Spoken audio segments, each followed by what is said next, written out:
Hello everyone, how you guys doing? Welcome back to another episode of FTB Skies, and today we're gonna have a little bit of a different start. And warning, FPS drop. We're on Sultana's base, there he is, and damn, I don't know what this man's been doing, but my FPS are taking a hit. I'm guessing it's basically these and the fact that he somehow has gotten a bee inside of his reactor. So yeah.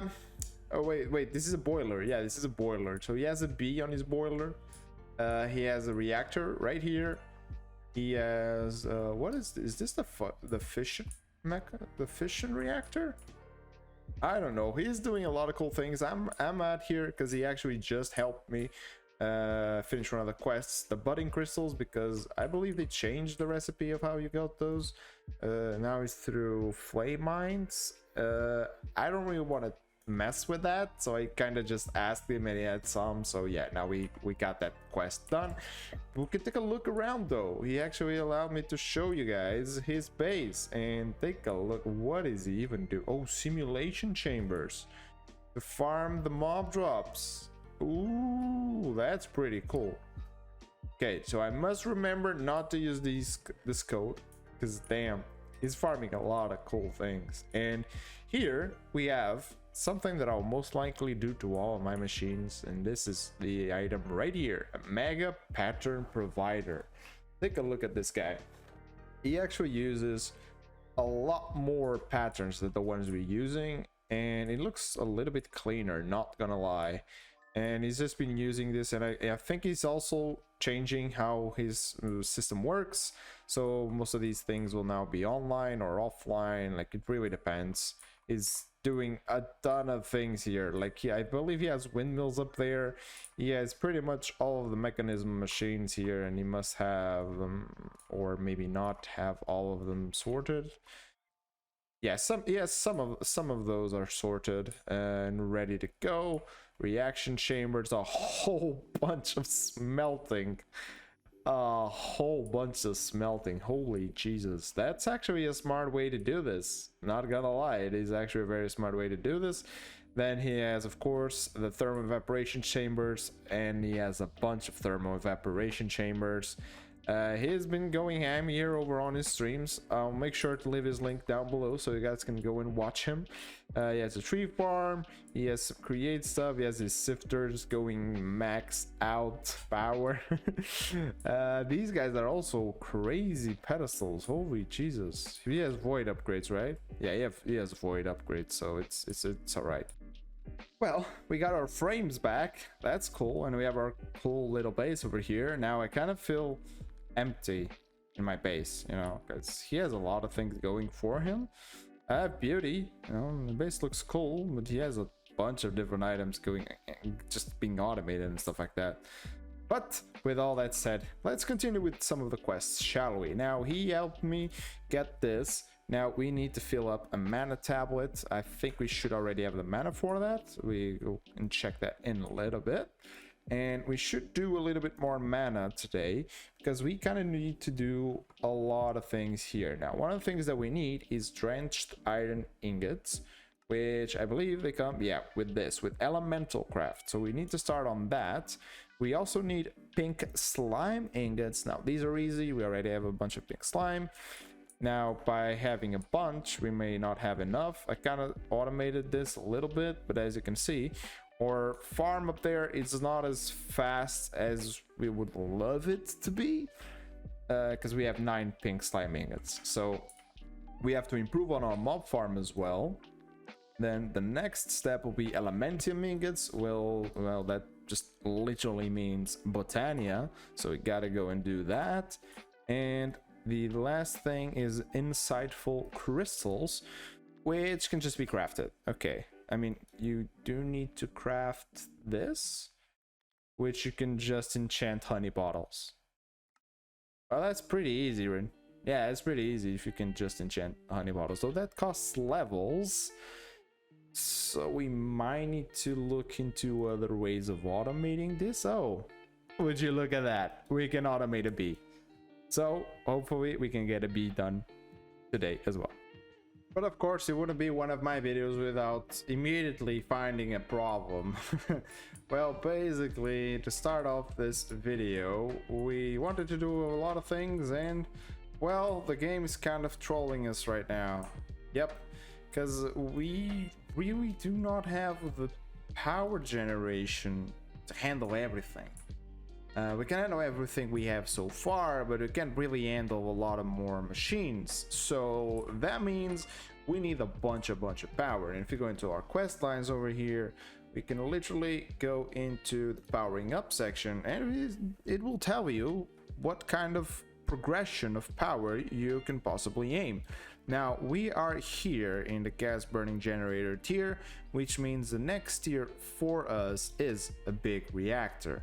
So this is what we're gonna do. We're gonna be making a fission reactor. This is also gonna come pretty handy, which means we can also even upgrade our armor into the mecha suit, which is pretty cool. Now we do need a bunch of reactor casing / glass, a lot of fission fuel assemblies, control rod assemblies, fission reactor boards, and this is a very big multi-block you saw from what we just seen in Sultana's base. So yeah, we kind of need space for that as well. And so guys, this is probably all new to you, but I just made this over on a live stream. So if you guys want to see me live, don't forget to hit that subscribe button. Now, what is over here? Well, it's basically us farming or making some fissile fuel. And it's going all the way over here, powering our reactor. Or I guess you could say fission reactor, because there's another reactor. And we also have this, which is actually taking all our waste all over here. Now, I know this can look a little bit wonky with all these cables. Now, I'm pretty sure I don't need this guy here because we did just made these quantum entangled porters. So if we just place this guy down here, for example, we can just delete this. Yes, we're going to be deleting that. We're going to make a private, and we're going to make it a fissile fuel, and we're gonna set it up over here. Yep, there you go. That's set it up. It has nothing on it, and this guy will be set to the same one, to the fissile fuel. So they're now both on the same frequency. Now what I'm gonna do is I'm gonna break this cable right here, and probably this one as well. We're gonna be placing this guy here. As you can see, this guy is already starting to fill up with tons of fissile fuel. And what we're gonna do is we're gonna grab this one, which has the same inputs. I guess you could say input or same storage. This is basically an ender chest, but for the multiple different things that you have with this, basically. So what I'm gonna do real quick is I'm gonna make that export. Now this is a little bit tricky to see the sides, so I'm telling you to output to the left and auto eject. Now to make sure this actually works, we're going to be removing the cables here. Yeah, okay, that's right. That's nice. So that's properly set up. No, turn that off. There we go. So now I can actually go ahead and remove all of these cables. Yep, and it's made this just a whole lot cleaner. I know, right? But there's a little bit of an issue now, and this guy is also has a pretty huge buffer, which is pretty cool.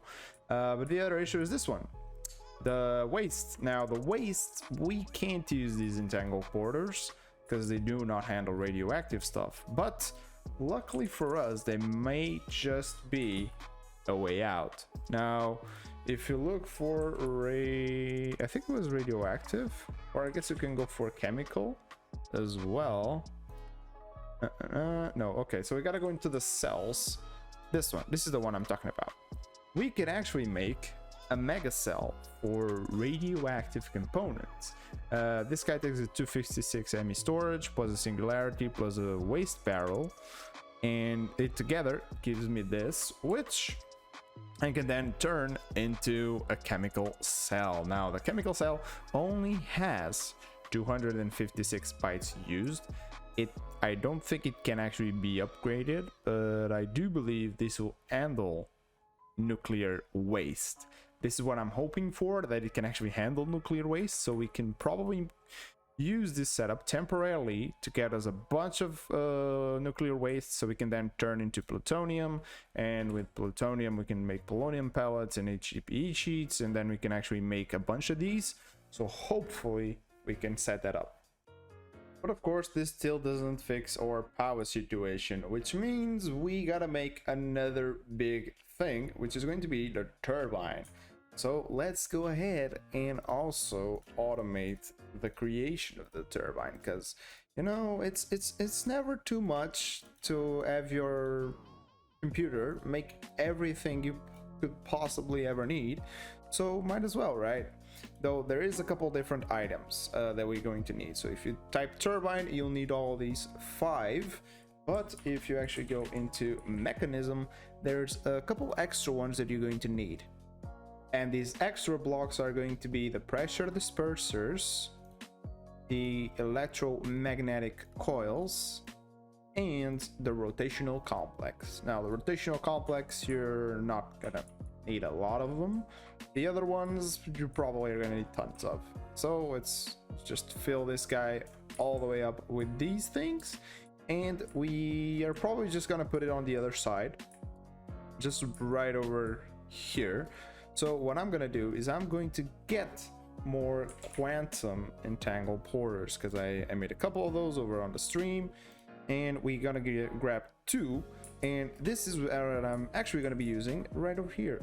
So we can actually output the, not the fissile fuel, but the steam. So you can see that we have steam there, and we can actually put this to, so shift right click, output waste, output coolant, input only. So we probably want to output the coolant, but that's not really what we want. So how come the steam is not getting out of there? Hold on, let's test this.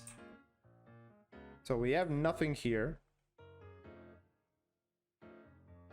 If we put it to output coolant, oh okay.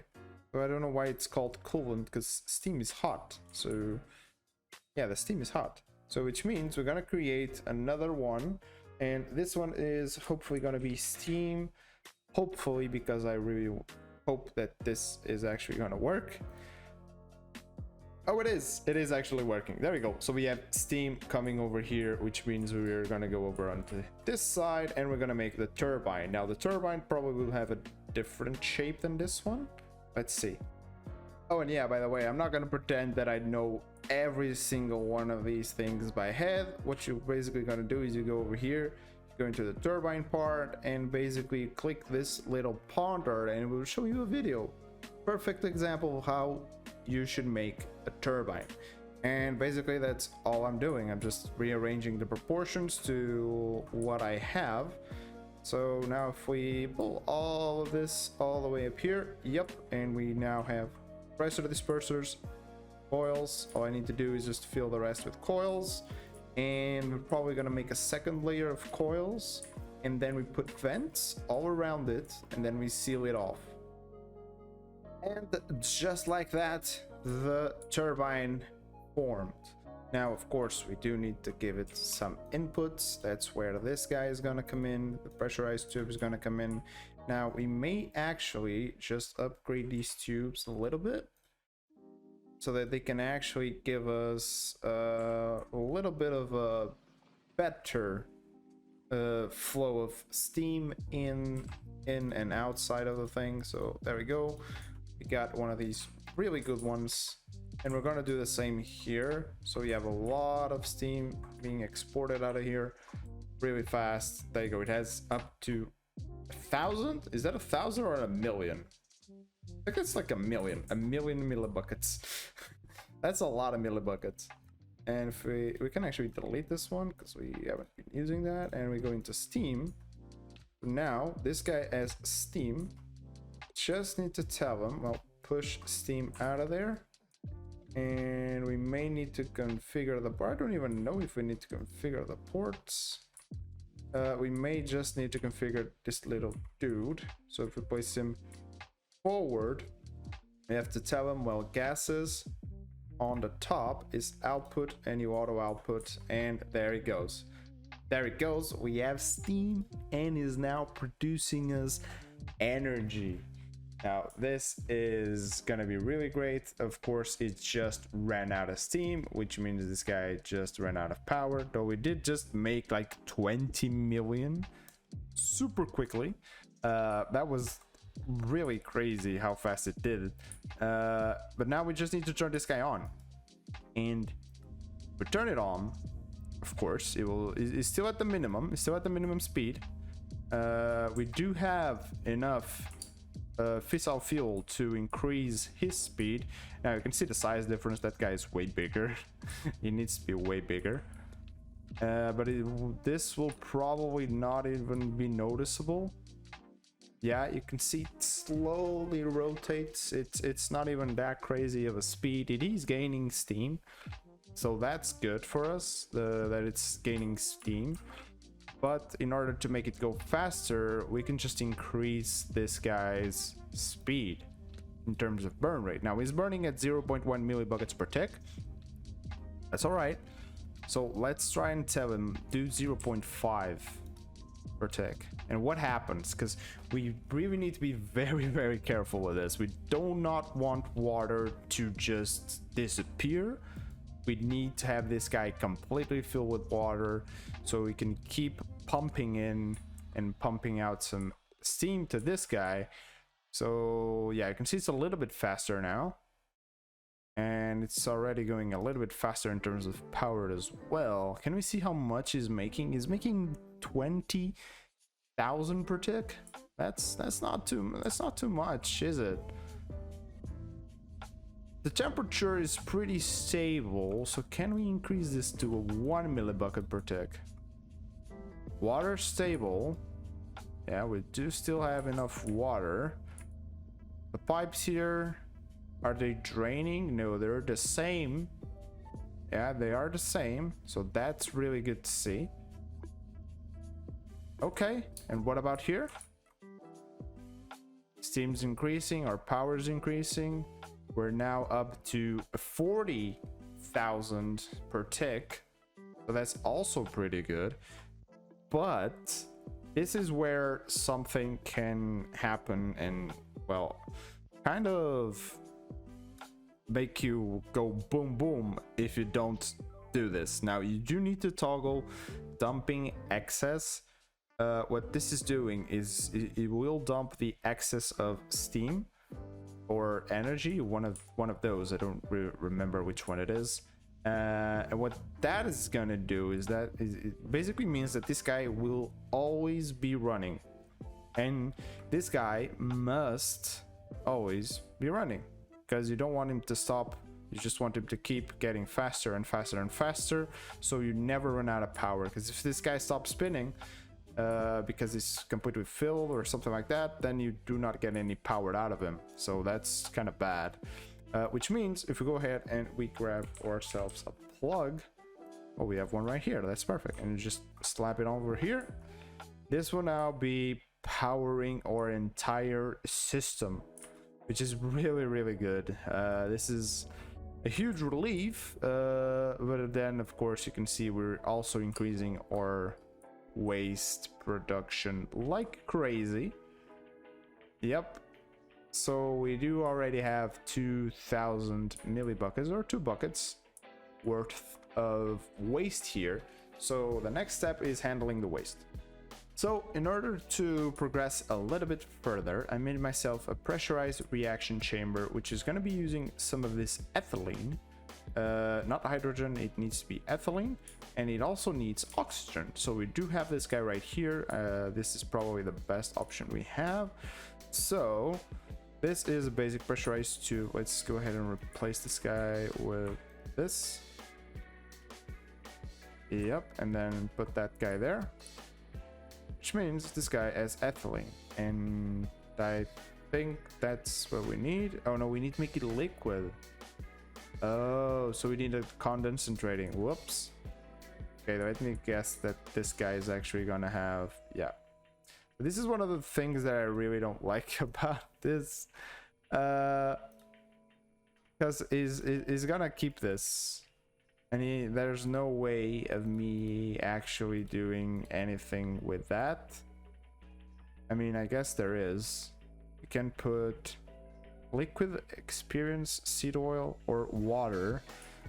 So I guess you can give this guy a little bit of water and a little bit of substrate, and then he will fix himself. So if we go ahead and we grab a pipe, this is one of the reasons why these machines are very sensible, is that if you give them the wrong inputs or in the wrong side, well, then you're just done, aren't you? Because that's not what you wanted to do, and there's no way to actually getting this out. So hopefully this will fix it for us. This consumes 100 millibuckets, so it's gonna take a long time to get this thing sorted. So let's just put a drawer here. We're probably just gonna go ahead and make another one of these. So let's just put a drawer here and have this guy output to the top. So items, output, auto output to the top, and we might as well just give him some speed upgrades and some energy upgrades, so it's a little bit faster. But yeah, this is one of the things that you should always be careful about, so that you don't end up doing what I just did. But while we're on that subject, we do need to do a rotary condensator. Do I have an extra one? I actually do. Lucky me, something's working for me today. And if you put it over here, it's gonna have ethylene, and it's making liquid ethylene. So that's perfect. We can go ahead and give this guy some power from below, and we cover that out again. We don't need these blocks anymore, or this, or this, or this. There we go. And now I'm just gonna wait for this guy to finish up while we try and mess around with this, because we do have an oxygen here, and we kind of need to invert the situation. So we're probably gonna put it like there. Oxygen is gonna go from here, so the pressurized tubes are gonna do this.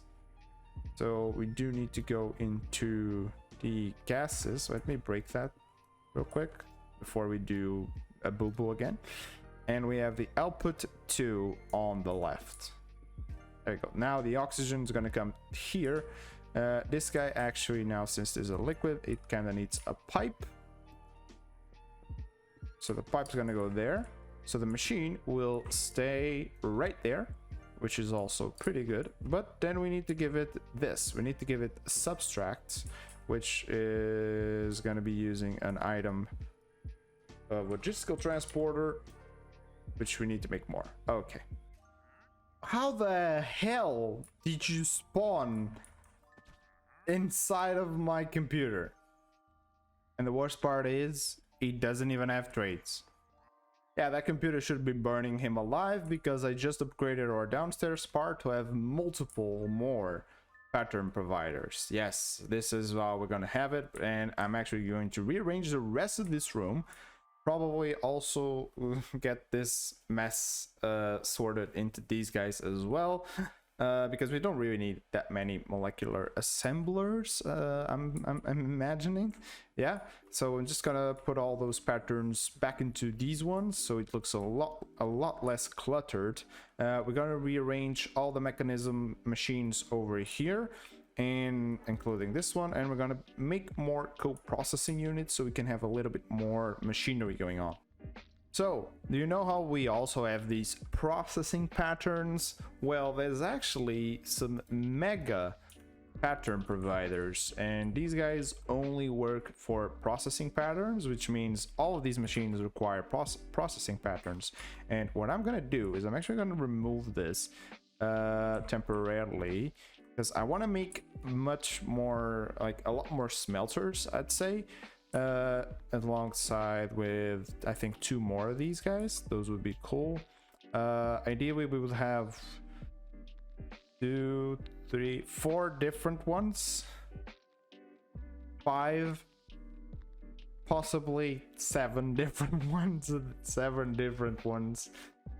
so that this never clogs itself up. Maybe I guess we'll see. But I want at least a secondary furnace to make things go faster. And how I'm going to be doing this is we need to be placing down the furnace, but the pattern provider itself, in this case the mega pattern provider, it's not gonna be where you think it would be. I would actually be powering this guy from below, just so it doesn't get in the way at the moment. Exactly. And then what we're gonna have is we're gonna have some logistical transporters. I'm gonna make some ultimate logistical ones. I'm gonna put one here, we're gonna put one here, we're gonna hook this guy up so it actually knows that he has to, well, output from the top and it's gonna input from the back. Yep, there we go. And then we are gonna be putting it like this. Now, of course, this is a temporary setup because we only have one furnace right now. So I'm gonna just place this guy right here. And you can see he has like double the space here. But what we're gonna be doing is then I can put another furnace here and another furnace here and another furnace here. And they will all be linked to this pattern provider. Ideally though, I would even do it like this. I would grab myself a chest. I think we have a crystal chest, yes, something like this, which would mean that this chest is actually going to be the one that's controlling things. So this guy is inputting items into the chest.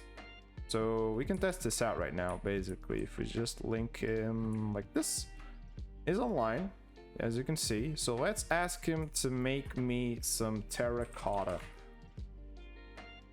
Let's try this out. So we got terracotta. Let's ask for like 30 or so. It says yes. It's importing the clay here. So of course I miscalculated the fact that I needed to do this there. And boom. It's importing back into here. Now, this is actually not putting back into the thing, so we probably need an importer right here. I don't think at the moment I need to worry with this system, and while I only have one furnace, because this thing works perfectly fine if I actually just place it here. Of course, if it just place it like there, and then I make sure that I have input and output there, this guy works perfectly fine. But when I have multiple furnace, I want this guy to actually put things into a chest. Let the chest go and do its thing on all the other furnaces I may have. And then it comes back into the system. Because basically that's the best option for me right now to try and make this work the way I want it to work. Because I noticed that one of the few bottlenecks I have when I'm crafting something is the furnace. The furnace is definitely not fast enough at the moment, and one of the other ones is this guy. So I kind of need to make several ones of these guys so that they are not actually like messing with each other, because you saw what happened in the other video. See, this is exactly what I mean. If I only have one furnace and I tell it to craft like something that requires a lot of components to be smelted, yeah, you can see it's gonna just clog up. If we had multiple smelters, it would actually divide the outputs and the inputs through the multiple furnaces, and that would be way better in terms of dealing with this. And this one, and I also made a second one of these that's actually making this processing things. This is really helpful because these guys are not super crazy fast, but as you can see they have a decent speed. But this means that I can double the speed while doing those things. This guy not doing anything at the moment. And I'm basically crafting mega crafting storages, because those are gonna go right here. Well guys, but it looks like I'll have to finish this off camera because it's taking quite a while to craft those, and I asked for like 4 and I still haven't got one in like a couple of minutes. So yeah, it's gonna take a while for this to do everything it has to do. So I'm gonna end the episode here today, and hopefully you guys enjoy this video. Of course, if you have any tips that you guys want to give me, feel free. And over on to the next episode, we have a lot more quests to be done. Yes, we have all these things to be done. Hopefully we can go into Botania on the next episode, and in these insightful crystals, and maybe into drenched iron ingots. So hope you guys enjoyed this video. Don't forget to like and subscribe if you haven't, and see ya in the next one. Bye.